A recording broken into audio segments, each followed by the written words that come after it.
Αγαπητοί μαθητές και γονείς, γεια σας. Είμαι ο Αποστόλης ο Κουτρουμπέλης, ο εκπρόσωπος της ομάδας εκπαιδευτικών εντού4U. Τους τελευταίους 2 μήνες, με μια σειρά ενημερωτικών εκδηλώσεων, οι οποίες έγιναν σε περισσότερες από 25 πόλεις ανά την Ελλάδα, είχαμε την ευκαιρία να έρθουμε σε επαφή με περί τους 10.000 γονείς και μαθητές, προκειμένου να ανταλλάξουμε απόψεις για τις σπουδαστικές τους και εκπαιδευτικές τους επιλογές.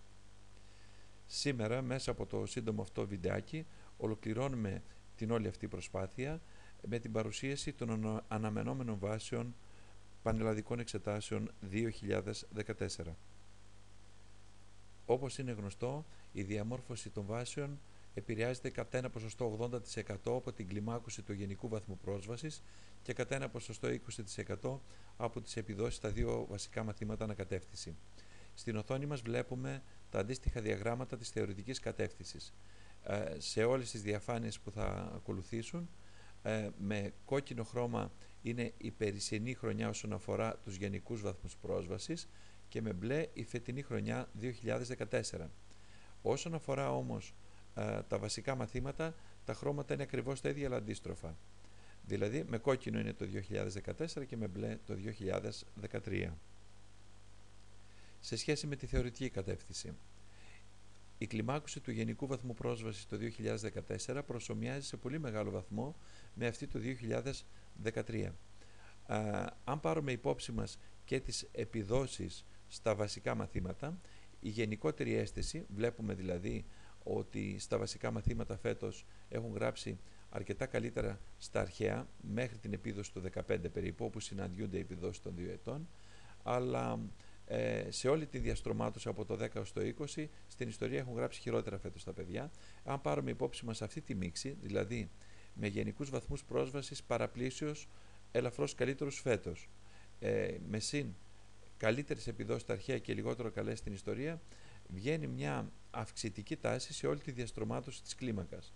Όμως υπάρχει ένα νέο δεδομένο το οποίο αφορά σε όλα τα επιστημονικά πεδία και σε όλες τις κατευθύνσεις, και αυτό έχει να κάνει με την τεχνητή αύξηση του αριθμού των θέσεων που είχαμε φέτος μετά την κατάργηση των έξτρα θέσεων των ειδικών κατηγοριών. Συνολικά λοιπόν μπορούμε να πούμε ότι θα έχουμε μικρή αύξηση των βάσεων στις υψηλόβαθμες σχολές του πρώτου επιστημονικού πεδίου και στη συνέχεια θα έχουμε μειούμενη αυτή την αυξητική τάση μέχρι την κλίμακα περίπου των 15.000 μορίων, όπου από εκεί και κάτω θα έχουμε πτωτική τάση των βάσεων, όπως θα σας αναλύσουμε εντός ολίγου. Στην οθόνη βλέπετε στο δεξί άκρο τις αναμενόμενες βάσεις ανά σχολή και ανά επιστημονικό πεδίο. Έτσι λοιπόν βλέπουμε ότι έχουμε μία μικρή αλλά σημαντική αύξηση στις νομικές σχολές, όπου η τελευταία σχολή της νομικής Κομοτηνής αναμένουμε να διαμορφωθεί λίγο πάνω από τα 18.100 μόρια, δηλαδή μια αύξηση κοντά στα 200 μόρια. Το τελευταίο τμήμα ψυχολογίας στο Ρέθυμνο αναμένουμε να διαμορφώσει μια βάση κοντά στα 17.350 μόρια, δηλαδή με μια αυξητική τάση γύρω στα 40 με 50 μόρια. Να αναφέρουμε ότι στο συγκεκριμένο επιστημονικό πεδίο έχουμε αύξηση περί τις 2.000 όσον αφορά τον αριθμό των θέσεων, από τις οποίες περίπου 2.000 θέσεις, το 30% αφορά σε αύξηση σε παιδαγωγικά τμήματα, αλλά όχι σε όλα τα τμήματα. Έτσι, παραδείγματι, αυτό δεν φαίνεται πολύ έντονο στο παιδαγωγικό Δημοτικής Εκπαίδευσης Αθήνας, όπου περιμένουμε αύξηση τελικά 70 μόρια. Να πούμε όμως ότι αρχίζει κάπου και εξισορροπεί αυτή η αυξητική πορεία των βάσεων στο φιλολογικό τμήμα του Ρεθύμνου, το οποίο αναμένεται να διαμορφώσει μια βάση περίπου όπως η περσινή στα 15.325 μόρια. Έτσι λοιπόν από εκεί και κάτω θα δούμε αρκετά τμήματα τα οποία να έχουν πτώσει, με εξαίρεση μόνο των Βαλκανικών, Σλαβικών και Ανατολικών σπουδών, κοινό τμήμα με το 5ο επιστημονικό πεδίο, που περιμένουμε αύξηση λίγο πάνω από τα 200 μόρια. Έτσι, παραδείγματι, στο τμήμα επιστημών της εκπαίδευσης και αγωγής, στην προσχολική αγωγή στην Πάτρα, αναμένουμε μία μείωση λίγο κάτω από τα 500 μόρια, ή στο παιδαγωγικό νηπιαγωγών στα Γιάννενα μια πτώση κοντά στα 1000 μόρια και ακόμη πιο μεγαλύτερη πτώση στο παιδαγωγικό της Φλόρινας. Στο 2ο και 4ο επιστημονικό πεδίο βλέπουμε την κλιμάκωση αριστερά του γενικού βαθμού πρόσβασης, όπου θα παρατηρήσουμε ότι έχουμε φέτος πολύ καλύτερες επιδόσεις μέχρι την κλίμακα του 15. Έτσι λοιπόν στην κλίμακα του άνω το 15 μετράμε φέτος περισσότερους από 2.000 υποψηφίους, πράγμα πάρα πολύ σημαντικό. Την εικόνα αυτή την επιτείνει η επίδοση των μαθητών στα δύο βασικά μαθήματα, στα μαθηματικά και στη φυσική κατεύθυνση, τα οποία υπενθυμίζω ότι σημειώνονται με κόκκινο χρώμα στις καμπύλες της φετινής χρονιάς, σε αντίθεση με το αριστερό διάγραμμα, όπου η φετινή χρονιά σημειώνεται με το γαλάζιο χρώμα. Οι πολύ καλύτερες αυτές επιδόσεις των υποψηφίων της τεχνολογικής κατεύθυνσης επηρεάζουν πάρα πολύ το δεύτερο και το τέταρτο επιστημονικό πεδίο, στα οποία βέβαια κατευθύνονται και υψηλόβαθμοι υποψήφοι από τη θετική κατεύθυνση, αλλά κυρίως οι επιδόσεις της τεχνολογικής είναι αυτές που επηρεάζουν την τελική διαμόρφωση της βάσης. Βλέπετε στην στήλη εδώ δεξιά, όπου έχουμε τις αναμενόμενες βάσεις και όπου παρατηρείται μια πολύ σημαντική ανωδική τάση στις υψηλόβαθμες σχολές του δεύτερου πεδίου, πάνω από 700 μόρια στα βιολογικά, όπως βλέπετε είναι η αύξηση, το επιστημών τροφίμων και διατροφής Γεωπονικό Πανεπιστήμιο Αθήνας επίσης πάνω από 700 μόρια. Είναι τμήμα το οποίο είχε πέρυσι 15.000 μόρια και φέτος αναμένεται να διαμορφώσει βάση στα 15.850. Άλλες συνδεικτικά σχολές μπορούμε να αναφέρουμε είναι το Γεωπονικό Θεσσαλονίκης με αύξηση στα 400 μόρια, όπως επίσης το Γεωπονικό Φυτικής Παραγωγής στο Βόλο με αύξηση 150 μόρια και βάση εισαγωγής κοντά στα 13%. Και να αναφέρουμε ότι εδώ το σημείο ισορροπίας, στο οποίο σταματά αυτή η αυξητική τάση, είναι γύρω κοντά στα 12.000 μόρια, όπου συναντούμε το τμήμα της ζωικής παραγωγής και υδατοκαλλιεργειών του Γεωπονικού Πανεπιστημίου Αθήνας με βάση αναμενόμενη κοντά στα 12.377 ή το πληροφορικής με εφαρμογές στη βιοτρική στολαμία με βάση κοντά στα 11.720. Από εκεί και κάτω, στα επόμενα πανεπιστημιακά τμήματα, αναμένουμε μειούμενη την τάση των βάσεων, έτσι ώστε να διαμορφώσει το μαθηματικό του άμμου μια βάση κοντά στα 11.180 μόρια. Δηλαδή μιλάμε για μια πτώση κοντά στα 100 μόρια. Το επιστήμης υλικών του Ηρακλείου όμως, κλιμακούμενη μείωση, αυξανόμενη βαίνει, θα φτάσει κοντά στα 800 με 900 μόρια. Με τελευταίο τμήμα που διαμορφώνεται να διαμορφώσει τη βάση το γεωγραφίας Αιγαίο, το οποίο αναμένουμε να ρίξει βάση κάτω από τα 7.000 μόρια. Στο τέταρτο επιστημονικό πεδίο επαναλαμβάνεται η όμοια εικόνα. Έτσι, στα κορυφαία τμήματα του Μετσόβιου Πολυτεχνείου των ηλεκτρολόγων, των μηχανολόγων, αναμένουμε να έχει άνοδο 700 με 800 μόρια, με βάση των ηλεκτρολόγων μηχανικών και μηχανικών ΙΤΑ λίγο πάνω από τα 19.200 και των μηχανολόγων μηχανικών λίγο κάτω από τα 19.100. Των ηλεκτρολόγων μηχανικών της Πάτρας αναμένουμε να διαμορφώσει βάση λίγο κάτω από τα 18.000, τα 17.900 μόρια, όπως επίσης των ηλεκτρολόγων μηχανικών της Ξάνθης στα 16.850. Των πολιτικών μηχανικών του Βόλου με μία βάση 15.800 και με μία αύξηση λίγο πάνω από τα 750 μόρια. Το Γεωπονίας Θεσσαλονίκης 14.310 με μία αύξηση λίγο κάτω από 400 μόρια. Και οριακά των μηχανικών παραγωγής και διοίκησης στην Ξάνθη να μας δώσει μία αύξηση κοντά στα 40 μόρια. Από εκεί και πέρα βλέπουμε μία μείωση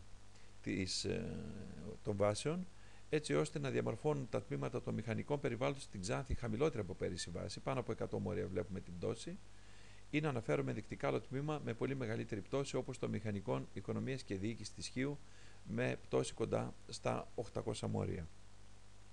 Εδώ να αναφέρουμε ότι σε όλα τα ΤΕΙ του 4ου επιστημονικού πεδίου περιμένουμε πτώση, η οποία θα ξεκινήσει από 100 μόρια σε όσον αφορά το τμήμα μηχανικών πληροφορικής της Αθήνας και μπορεί να φτάσει κοντά και στα 1000 μόρια στο αντίστοιχο τμήμα, επί παραδείγματι, του Ηρακλείου.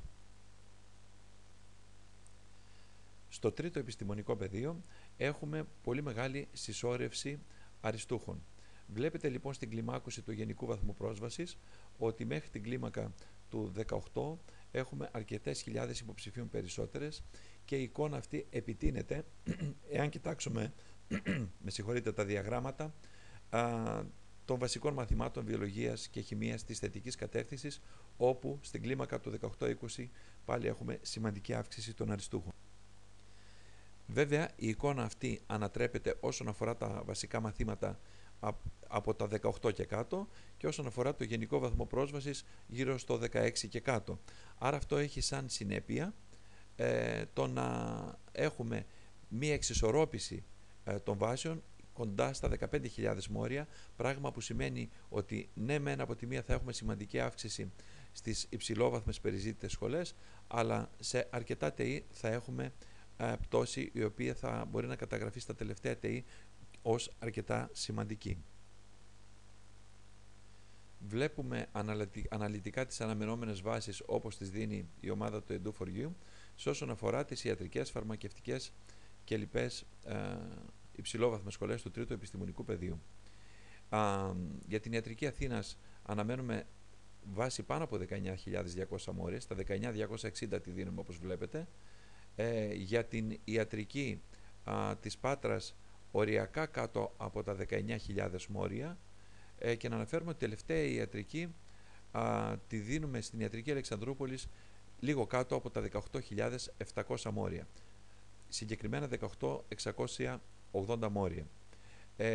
Επίσης αναμένουμε την τελευταία οδοντιατρική να διαμορφώσει βάση λίγο κάτω από τα 18.600, στα 18.590 πιθανόν, και τη φαρμακευτική Πάτρας στα 18.150 μόρια. Για τη δε κτηνιατρική στην Καρδίτσα λίγο πάνω από τα 18.000 μόρια όπως βλέπετε και στην οθόνη σας. Συνοπτικά σε όλα τα τμήματα τα πανεπιστημιακά του τρίτου επιστημονικού πεδίου αναμένουμε άνοδο, η οποία ξεκινάει από 400 μόρια και μπορεί να φτάσει και πάνω από 600 μόρια. Το μόνο τμήμα πανεπιστημιακού επίπεδου που αναμένουμε να έχει πτώση είναι το Επιστήμης Τροφίμων και Διατροφής με έδρα τη Λίμνο. Σε όσον αφορά στα ΤΕΗ του τρίτου επιστημονικού πεδίου, την πτώση την αναμένουμε σε τμήματα που θα έχουν βάση γύρω στα 14.500 μόρια, όπως επί παραδείγματι το Φυσικοθεραπείας Αιγαίου με βάση 14.335 που αντιστοιχεί σε πτώση 100 μορίων. Με μεγαλύτερη πτώση στα ιατρικά εργαστήρια της Θεσσαλονίκης, μια πτώση κοντά στα 300 μόρια και μια πτώση κοντά στα 600 μόρια στο Δημόσιας Υγείας και Κοινοτικής Υγείας της Αθήνας. Τέλος, σε όσον αφορά το πέμπτο επιστημονικό πεδίο, εδώ οι βάσεις διαμορφώνονται σε σημαντικό βαθμό από τις επιδόσεις των μαθητών της τεχνολογικής κατεύθυνσης. Κατά ένα ποσοστό υπολογίζουμε γύρω στο 80% και κατά ένα ποσοστό 15% της θεωρητικής και ένα 5% της θετικής κατεύθυνσης και δι στις υψηλόβαθμες σχολές.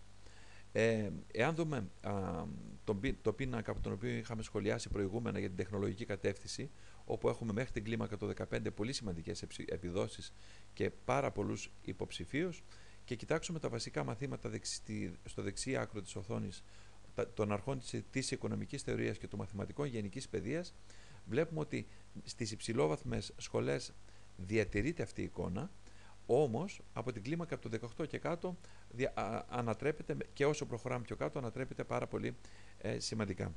Εδώ να μιλήσουμε με μια ιδιαιτερότητα του 5ου επιστημονικού πεδίου. Σε όλα τα προηγούμενα πεδία είχαμε πει ότι αναμένεται η αύξηση να είναι πολύ μεγαλύτερη, αλλά το φρένο το έχουμε λόγω του ότι έχουμε σημαντική αύξηση του αριθμού των εισακτέων από τμήμα σε τμήμα. Ο μέσος όρος είναι γύρω στο 20%, αλλά έχουμε και τμήματα και με 60% και με 70% αύξηση του αριθμού των θέσεων. Πράγμα που συγκρατεί την ακόμη μεγαλύτερη αυξητική τάση ή, αν θέλετε, διαμορφώνει πτωτική τάση σε κάποια τμήματα. Εδώ λοιπόν στο 5ο επιστημονικό πεδίο έχουμε έναν έξτρα παράγοντα και έχει να κάνει με τη σημαντική αρέωση του δείγματος, κυρίως όταν προχωρούμε από τις μεσαίες και προς τα κάτω σχολές, και έχει να κάνει με την μειωμένη συμμετοχή των υποψηφίων φέτος στις πανελλαδικές με το μάθημα των αρχών οικονομικής θεωρίας. Το επίσημο στατιστικό στοιχείο είναι στο μείον 20,6%. Άρα λοιπόν, αν σκεφτείτε ότι σταθμικά μία αύξηση περί το 20% του αριθμού των θέσεων μετά την κατάργηση των έξτρα θέσεων των ειδικών κατηγοριών, διαμορφώνεται ένα σκηνικό όπου στις μεσαίες και χαμηλόβαθμες σχολές έχουμε περίπου τους μισούς υποψηφίους από αυτούς που είχαμε αναλογικά με τις προηγούμενες χρονιές. Με την όλη εικόνα όπως σας την περιγράψαμε, και εδώ έχουμε μία αύξηση των βάσεων, μικρή, η οποία όμως κλιμακούμενη βαίνει μειούμενη, και κάπου έχουμε ένα σημείο ισορροπίας γύρω στα 14 με 14.500 μόρια, όπου από εκεί και κάτω εμείς εντοπίζουμε ότι θα έχουμε τις μειώσεις των βάσεων. Έτσι λοιπόν, πιο αναλυτικά, στις κορυφαίες σχολές του 5ου επιστημονικού πεδίου περιμένουμε μια άνοδο από 200-300 μόρια.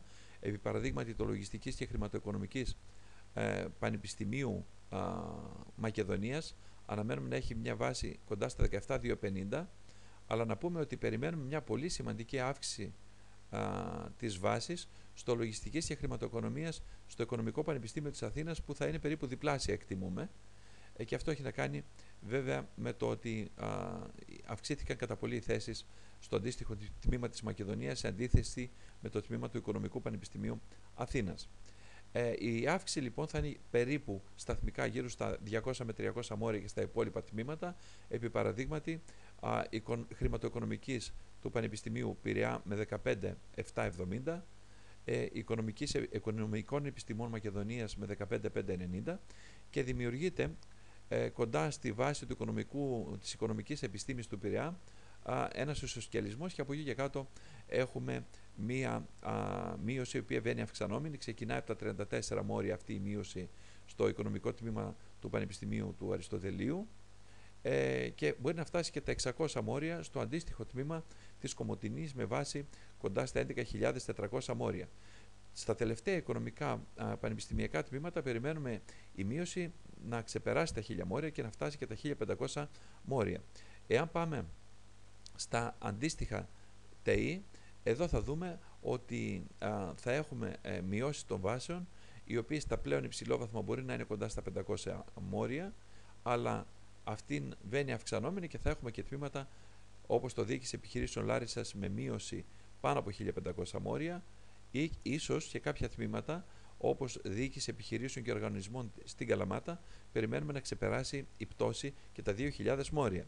Να πούμε ότι στο επιστημονικό πεδίο αυτό αναμένουμε οι τελευταίες σχολές πιθανόν να εμφανίσουν και κενές θέσεις, ειδικά αυτές που προαπαιτούν εξέταση σε ειδικό μάθημα, όπως ή των τουριστικών επιχειρήσεων.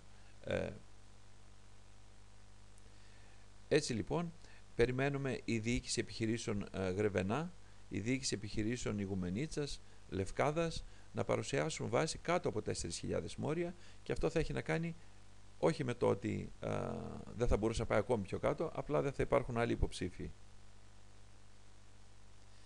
Να υπενθυμίσουμε πως με το σύντομο αυτό βίντεο κάναμε μια σύντομη αναφορά της στατιστικής μελέτης της Ομάδας Εκπαιδευτικών Edu4U σχετικά με τις αναμενόμενες βάσεις 2014.